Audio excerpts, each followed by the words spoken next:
నమస్తే అండి, నేను మీ సుజాత. మా వీధి వినాయకుడు ఊరేగింపులు అసలు ఈ వినాయక చవితి మొదటి నుంచి కూడా కన్నుల పండగగా జరిగిందండి.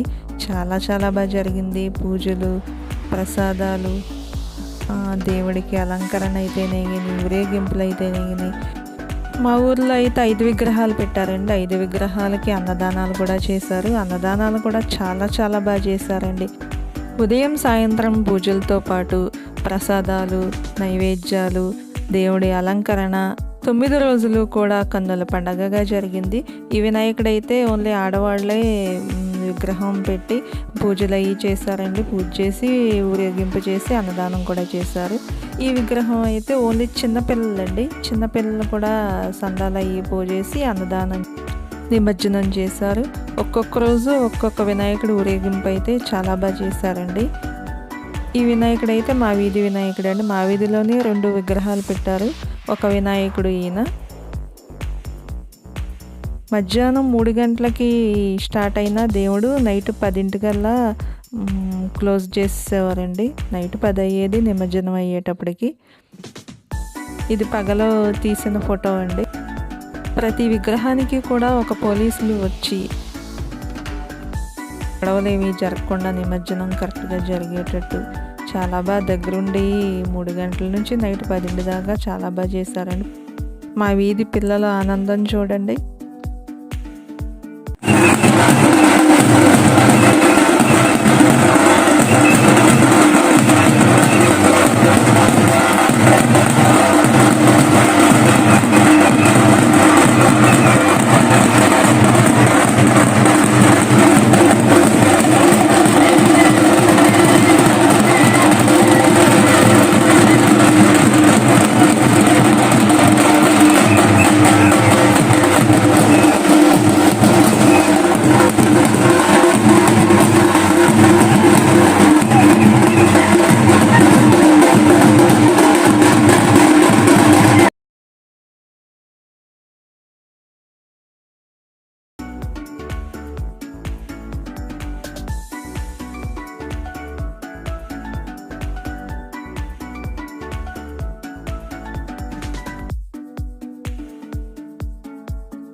మనం తయారు చేసిన మా వీధి వినాయకుడి లడ్డు 10 కేజీల లడ్డు 15,000కి పాట పాడుకున్నారండి వీళ్ళు.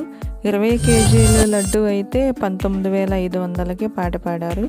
ఇలా పాట పాడిన వాళ్ళు డీజే బాక్సులతో వాళ్ళ ఇంటి దగ్గర లడ్డు పెట్టి ప్రసాదంగా మళ్ళీ వాళ్ళ ఇంటి దగ్గర నుంచి సగం ప్రసాదం వాళ్ళు తీసుకుని సగం అయితే పంచిపెడతారండి.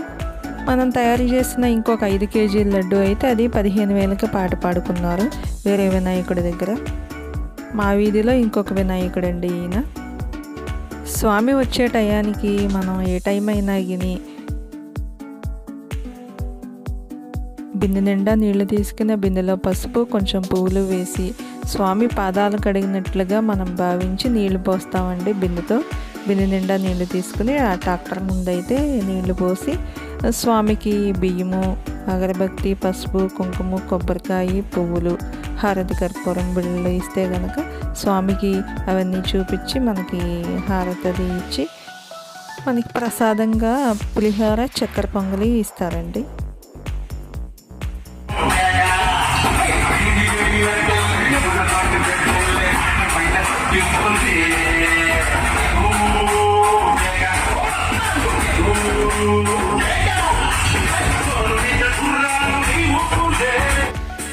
ఈ వినాయకుడైతే మా వెంకటేశ్వర స్వామి గుడి దగ్గర పెట్టిన వినాయకుడండి ఈయన. అలంకరణ చూడండి చాలా బాగా చేశారు. ఈ 9 రోజులు పూజలు పునస్కారాలతో అసలు మా ఊరైతే ఎంతో కళగా ఉందండి.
ఈ దేవుడి అలంకరణ అయితే అసలు దేవుడు వెంకటేశ్వర స్వామి గుడి ధ్వజస్తంభం లాగా వెనకాల వినాయకుడు ఉన్నది ఒక గుడి అలాగా ట్రాక్టర్పై వస్తున్నట్టుగా అనిపించింది.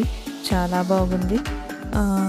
వెంకటేశ్వర స్వామి మరియు వినాయకుడు, తర్వాత శివలింగము, శివుడి చిన్న చిన్న విగ్రహాలు, లైట్లు చూడండి అసలు ఎన్ని లైట్లు. ఒక గుడే అలాగా రోడ్డు మీద తరలి వస్తున్నట్టుగా అనిపించింది నాకైతే. మీకు ఎలా ఉందో కామెంట్ చేయండి. ఈ అలంకరణ చేసిన వాళ్ళు అయితే అసలు దండం పెట్టవచ్చు, అంత బాగా చేశారనిపించింది నాకు. చాలా బాగా చేశారండి. ఇది మా పక్క ఊరి విగ్రహం అండి. ఇది ఊరేగింపుగా ఈ అలంకరణ చుట్టానికి మా వారు వెళ్ళారు, వీడియో తీసుకొచ్చారు. ఈ వీడియో కనుక మీకు నచ్చినట్లయితే లైక్ చేయండి, షేర్ చేయండి, సబ్స్క్రైబ్ చేయటం మాత్రం మర్చిపోకండి. ఈ వీడియో మీకు ఎలాగనిపించిందో కామెంట్ సెక్షన్లో కామెంట్ చేయండి. ఆ వినాయక స్వామి ఆశీస్సులు మనందరిపైన ఉండాలని, ఆరోగ్యాలు, అష్టైశ్వర్యాలు, సుఖ సంతోషాలతో, బిడ్డాపాపలతో, భార్యాభర్తలు అందరూ శుభ్రంగా ఉండాలని మనస్ఫూర్తిగా కోరుకుంటున్నానండి. మరో మంచి వీడియోతో మీ ముందుకు వస్తాను. అంతవరకు థ్యాంక్ యూ సో మచ్ అండి. వీడియో లాస్ట్ వరకు చూసినందుకు thank you so much. Bye అండి. మళ్ళీ నెక్స్ట్ వీడియోలో కలుద్దాం.